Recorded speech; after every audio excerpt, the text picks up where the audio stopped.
Hi, Scrap Time Video. It's Vicki here, and I feel like we need a little refresher on Art Crayons. This isn't a new product for me, but it might be brand new for you. So I want to walk through a couple of steps of why this is one of my go-to art finish technique tools. So here's a little how-to on how to use Art Crayons. When you see this box, you will look at it and say, pretty. Is it like a crayon? Am I using Crayolas? It is a crayon shape, but it is a whole box of magic here. These are water-soluble watercolor crayons. They come in 3 different sets, and there are 8 crayons per box. So they come in color palettes. So this one's a cool set. There's a warm set, and there's a neutral set. And they hold a whole bunch of possibilities. So I'm going to show you just a couple of quick ways that you can use art crayons. So an art crayon can be used wet or it can be used dry. So let's start with dry. So I have a stencil brush. So this is Vicki Boutin stencil brush. Why I love this stencil brush and why I chose this one is the flat edge. I find it's easy application. So if I wanted to use art crayon dry, you could put it on this brush actually comes with a little sheet of plastic. I'm just going to put it on this craft mat. Okay, so look at just lightly, you don't have to press hard, tons of pigment. It's what makes these art crayons a little different. They're heavily pigmented, they're not too soft, they're not too hard. They're like the porridge, they're just in between. Goldilocks, just in between, just right. So I find they're great if you're new to using artful techniques. These are easy to use, and that's my goal here. I want you to buy these and then buy all of the things, but this is a good way to start. In a circular motion, I loaded my stencil brush, no water, completely dry.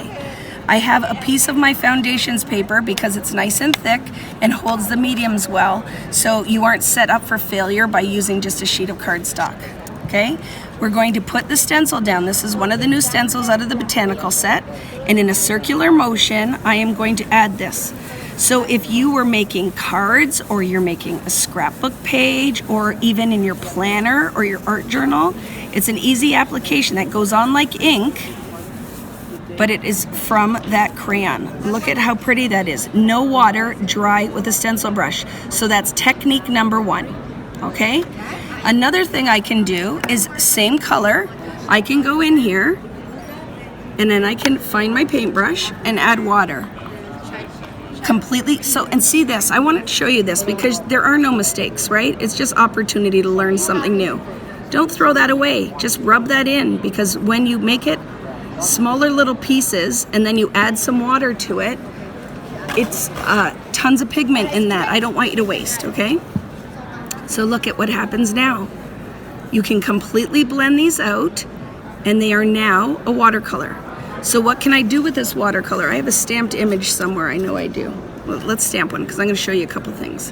So all you do is blend the art crayon out, and now we have watercolor. So one of the techniques you see me do all the time with this is the kissing technique. Normally I would put it on a sheet of acrylic and pick it up, and remember, we kiss it like it's your grandma, not like Brad Pitt or The Rock. Because it has to just gently kiss, because grandma's frail, you don't want to hurt her, and then you get this pretty watercolor background. So imagine you can deliver this if you're doing a 12 by 12 page bigger sheet of plastic, okay? But for our purposes, I just want to show you that it makes these pretty watercolor backgrounds. Look at all that pigment load, tons of pigment in there, okay? So step 2, from this same little bit of ink that we've kind of made, or paint, I can also take a stamp, and I can get rid of all of this junk for a minute, and stamp into this for a loose watercolor background.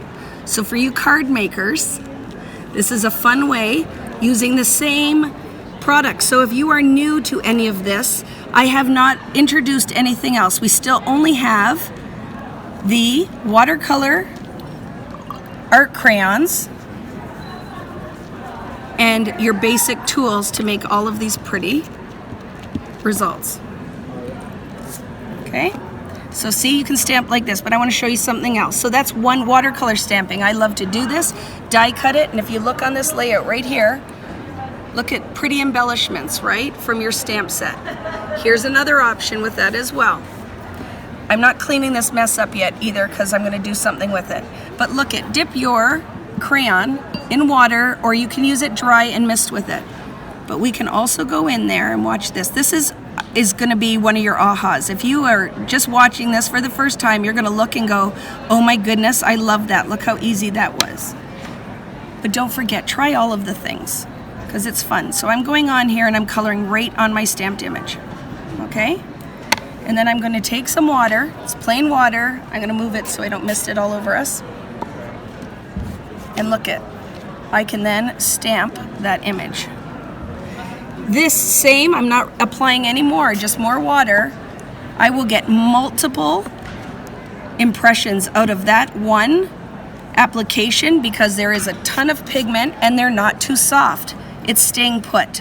Look how fun is that? Less water, crisper image. More water, you get that kind of bleeding watercolor. And there's 10 other things I could show you from that. We could then go in and pull the paintbrush because the material's still gonna move around and we could paint with it. But I'm not done, okay? I wanna show you that there's tons of bang for your buck. I want you as a beginner, or even if you are intermediate or an established mixed media artist or new scrapbooker, or you're seeing this for the first time because one of your friends posted something about it and you didn't even know this existed. I want this to be easy. I don't want you to be afraid to try these things. And for me, I don't even care if I make something out of it sometimes. I just like the process of making. This is iridescent glaze. So it can go on like a texture paste, like I've done it here through a stencil, and see that texture and yumminess. But it's also 100% water soluble. So guess what else I can do with it? Mix it right into that same pool of art crayon that we've been messing around with. And guess what I'm gonna make now? Again, out of the same product. How about some iridescent watercolor? People love this because everybody likes the bling, right? So this is gonna be shiny. We could kiss this on, we can stamp into it, I can stencil it on. I'm gonna show you all the things, whatever I can get out of this little pool. Again, what are these? These are Vicki Boutin Art Crayons. Come in 3 different color palettes. And then the iridescent glaze, which as well comes in 4 different colors. You have iridescent, rose gold, silver, gold, all this magic. So let's do the kissing technique. I ran out of cards. Let's grab some more. And again, this is a foundations paper. It's 140-pound weight. So it will hold your, oh wait, let me drip it. Can you see the sparkle in there? Oh my goodness. Isn't that beautiful? You can add that glaze to any of your watercolor too. If you're already like a watercolor maestro and you're already doing all of these beautiful things, you can totally add that glaze to whatever you have. It's water soluble. Let's stamp in it like we did before. And now, oh my goodness. And it is my favorite color too. But look at that. You can do this. That's the biggest thing. I can draw and do all of those things, but I know that can be totally overwhelming if you're new to this. My whole idea is I want you to try the things, and then you can advance to the other. Like if you've been looking at Tim Holtz Distress ink and alcohol inks, and you're like, I love it, but I'm terrified. Well, sip this Kool-Aid to start. I will get you confident to do that, and then I will skip over with you to Tim Holtz and we can do all those things. Because I do all the things, but I know it's scary. It can be overwhelming. I teach. I'm in front of you guys, I see you, but try these things. It's super easy, you can do it. One more thing before I let you go, because I know now you want to run out and buy them. Stop talking, Vicki, so I can try all the things. Let's do same stencil. So this will have a little blue on it because I didn't clean it yet, but look it, I'm picking up that iridescent and I'm gonna stencil watercolor now. So your biggest thing here is don't let the brush be too wet so it bleeds under your stencil. But I'm not wasting this because why do you want to wipe it on a paper towel? Put it on something. If you're a card maker, just do 20 backgrounds, right? Look what just happened. Ooh, that's pretty. Right? And Paige is over here. Come here, Paige. Watching this stuff. And she's going, oh my God, look it. She makes all these beautiful things. And now I know you want to do this, right? That. She wants to do it. And I'm sure I could pull a couple more people. I'm going to get all the sales guys over here doing it. Because it is, I'm telling you, this is funny. My mother is not a crafter at all. She watches everything I do because, you know, Mama Bear supporter. And she wants to try the things because take a stencil, take a stamp. All the artwork's done for you. It's a piece of paper. Your investment is minimal. Try the things. feed your soul. You are an artist. You can do it. It's art for everyone. So I hope that helps. It's not a new product, but it might be new to you. I want you to try it. So thanks for joining me. If you have any questions, bring it on, friends. I'm here to support you. So see you later, guys.